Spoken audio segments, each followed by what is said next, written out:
You have to decide what you want more of. Put things in order. Like, what would be the top thing on your list? Do you want freedom or do you want stuff? Do you want peace or do you want clutter? Do you want health or do you want temporary comfort?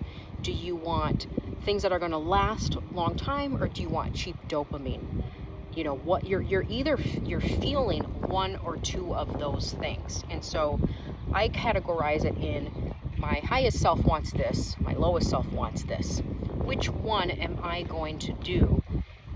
The decision that I make is going to basically go into one of those people. It's either going to feed the lower version of myself or it's going to feed the higher version of myself. And so you're not going to feed the higher version of yourself all the time. Of course, there are going to be times where you're just like, you know what, I'm tired today and I don't feel like, I don't want to put the effort in, because those times, those things, they take more effort. It's always more effort to prepare your food than it is to grab a bag of chips. It always takes more effort to work out than it does to sit on the couch. So the things that are actually benefiting your life, they're going to take a conscious effort. One of the things I stopped doing was grocery shopping. I do grocery delivery, and I notice it helps me because I'm not tempted to buy things I normally wouldn't buy, and I'm not tempted to buy sweets, and I'm not tempted to do things. Now, I did enjoy finding new items and looking at the different things at Whole Foods and stuff like that. But usually I'd go, oh yeah, that ice cream does look good. This looks good. Maybe I'll get this box of cake mix. You see it and you're like, oh yeah, they got the cookies right by the yogurt, or the pre-made cookies. The Laurens, those are so good. But what happens is when you choose, I'm just going to do grocery delivery, costing me $10 a month to do it. They deliver it to my door and I can select what I want and I don't have that emotion in it. I'm literally just selecting what I know. Okay, this is going to be our food for the week. This is what we like. And so if I do buy the ice cream, I know it's with a purpose. It's not done in this emotion. So when you go into the store, it's so much easier to buy things with emotion and with, oh, that sounds good, especially if you're hungry or you're on your period and you're going to buy a bunch of stuff that you don't need. And I used to do this all the time at Trader Joe's, and I had a ton of inflammation because we bought at Trader Joe's. Trader Joe's has got some great things, but normally it's like the armpit of healthy food stores because of all the oils and seed oils and soy that they pack in all of their frozen foods and all their stuff. Now, they do have some great stuff, but in general, it's, you can get a lot of inflammatory foods from Trader Joe's.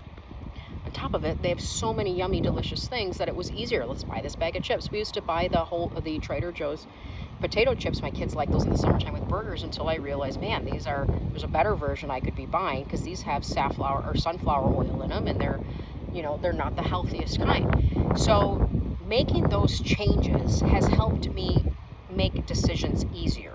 And when I know when food is you don't have to think about it. You're not overcomplicating it. You have to keep it as simple as possible when you're transitioning from a kind of unhealthy eating to cleaner eating.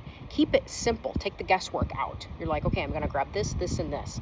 This is why I always tell people, like, 3 things. Get your protein, your carb, get like cucumber, steak, and brown rice, or jasmine rice, organic rice with chicken and an orange, or you're cutting up an apple and you're putting it with some almond butter. You're making it so simple. So you're taking the guesswork out, and your body will start responding to that type of eating. It'll feel better, and you'll get the nutrients that you need, so you're not hungry as often.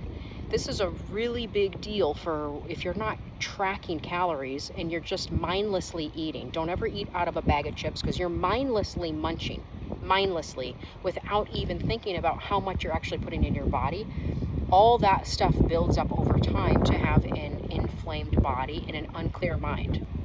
Also, one of the things I stopped doing was eating 3 hours before bed. I feel so much better. Sometimes you're going to be a little bit hungry. You go to bed, you're like, oh, but when your stomach's grumbling, it's actually cleaning itself. So you have to give it time to be empty and clean itself. And what'll happen is you'll wake up and you'll be like, man, I'm not starving. Instead of waking up with a stomach ache, having gas and pain and having to go to the bathroom and all kinds of stuff like that. So simple things. Don't eat 3 hours before bed, and these little things are game changers for healthy living. Get outside as much as you can. I try to get outside every single day. I'm not always going to do my hair and makeup. I just want to get outside, get some sunshine, go for a walk, get your body moving. I keep a rebounder in my living room because I have to walk by it and I bounce on it and I jump on it all the time. And it just helps me get some movement in if I'm doing some work at the table and I'm on my phone and then I need to move a little bit, and it's right there. So I'll just bounce 5 minutes, I'll feel better. These are little resets that you're weaving into your day-to-day life. So don't overcomplicate things, especially if you're just starting out. And if you're going through your home and you're starting to purge, this is a process that you'll probably go open a closet, purge. Maybe a week later, you're like, okay, there's more things I could purge. And you'll do that same process 3 or 4 times in the same area, because the things that you thought you would never give up, by the second or third time, you're like, okay, I really don't need this. I really don't love this. And you almost start convincing yourself, because the freedom is so much better, and the feeling of liberation and what that does when you're letting go of the old feels so good. Things that I thought I would never let go of became so easy to let go of. And there's only maybe 1 or 2 times where I thought, maybe I would have liked to keep that, but it wasn't like this life or death situation. But 98% of the time, I never remembered it. I never desired what I had already let go of. I was already gone. And so you think you're going to miss something, and the reality is you don't miss it. It just is taking up space in your home, taking up space in your mind, and that clutter just builds up in our life. This is why decluttering your life is so important. Like, it's not just decluttering the home. It's like decluttering your food, decluttering what you're eating, decluttering the products that you're using, decluttering all. I mean, I see some of these videos where these girls, their morning routine is like insane, which is completely unrealistic, by the way. You're not doing all of that every day. Simplify. Your body needs movement, water, rest, sunlight. I mean, there's so simple things, whole foods. And decluttering your life is also subscriptions that you're not using, friendships that are draining you, getting out of family drama. That's a big one. Stepping out of the family drama, because one less person is one less person to gossip, one less person to be involved, one less person for things to spread around. You're decluttering this, and you're simplifying your life. So it's not just the home and the closets and the kitchens and all that stuff, but it's simplifying. Do you need 2 cars? Could you go down to 1 car? How much money is going out on ridiculous things that aren't producing? Now, if you have money going out that's producing, business investments or something like that, that's different. A lot of the times I know moms, they're running all over the place with their kids, are involved in a million different sports. They show up at a million different birthday parties. They got so many things to do. The mom's burnt out. She thinks she has to do all this stuff. She thinks if she doesn't, she's a bad mom. You're not. You don't have to do all that stuff. Kids don't need to be overstimulated all the time. So you want to give space to breathe. You want to give space for your home to breathe, your body to breathe and reset. This is why the food that you're putting in, don't just keep consuming. You need that space, the emptiness in between. Like, if you have a cabinet, it doesn't have to be full. What if it was empty? Could you open a cabinet and have nothing in it, or do you have to fill it? Oh, it's an empty space, I must fill it.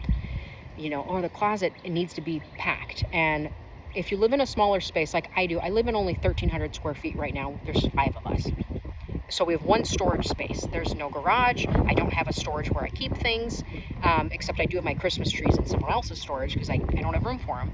But that's it. It's just one master closet. And in that closet, I keep Christmas stuff. I keep my stuff, my clothes, my husband's clothes, our shoes, and some decorative things and stuff like that. But that's it in that one spot. But if you have stuff packed in every drawer and every closet and every nook and cranny, you open it up and under the bed, all that's doing is telling you, it's like reciprocating back to you and telling you that you're stuck, that your life is stuck, that there's no flow, there's no movement, it's stagnant.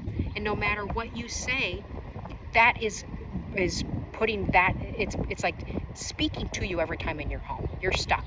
Nothing's flowing, nothing's moving. You better hold on to this just in case. And all of that stems from this mindset of either poverty or fear of the future, or fear of the letting go of something from the past. You don't want to let go of something. There's like an attachment to it.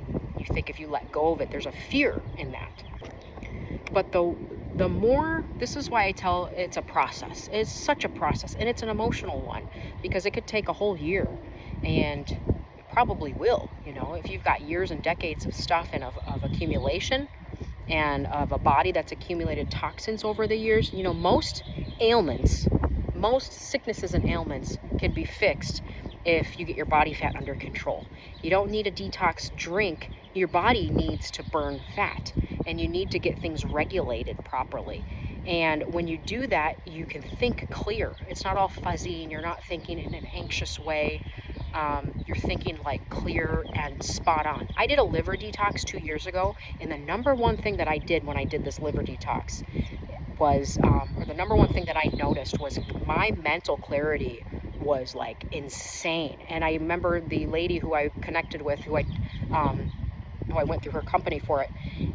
She was asking me like, how do you feel and everything like that. And I thought, man, I'm like super sharp. And because the liver's the mothership of the body. Your toxins, if your liver's not functioning properly, I don't know what I'm saying here. Your liver's not up here; it's down on your right side, underneath your breast. But if your liver's not functioning properly, then the toxins are just floating around in your body. You could have decade-old toxins just floating around, and then you could feel nauseous because you just uprooted all these toxins. So you have to make sure your pathways are open, so when you do that detox, they have somewhere to go. That's why rebounding is so great, and getting in the sauna, if you can, if you have access to one, is really great while you're doing a liver detox, because you want those toxins to flow out of you, not just recirculate around and then go back, So, but the liver is the mothership, and it's cleansing, and the toxins are going through that, so you could detox properly. But once you detox your life in your home, and you start getting things under control, like I used to have like 20 credit cards, different stores, different things. I didn't calculate. I wasn't looking at the interest and everything. I was just like, yeah, this is it was so normal to me until I realized this is not normal. This is the way of living. It's not normal. All these credit cards and all this stuff. And, meaningless I didn't have a lot of subscriptions, but I know people who've got beauty subscriptions and Netflix subscriptions and all these different things. And the only subscription I have is Amazon Prime, because it's handy, and then my grocery subscription is linked to that. And I have some business subscriptions, but I'm talking about like random things that you don't use. DirecTV, we don't have a TV, don't have DirecTV, or we haven't had a TV in probably 5 years. Probably never go back to it. And it's just one of those things that you simplify, because you realize I want life more than I want this stuff. I want to become the better version of myself, and I can't do it with all this stuff suffocating me. I can't do it with all these relationships that are draining me. I can't do it when I have to be there for everybody else, and I can't be there for myself. I can't do it if I'm not sleeping good, and you just realize I can't function at this level. I don't want to, it's like you get to the point where you're like, I don't want to function this way. I don't want to live this way. I don't want to be rushing through life and racing and trying to show up for everybody else but myself. I don't want to be chasing and always feel like I got to get in the car and go somewhere.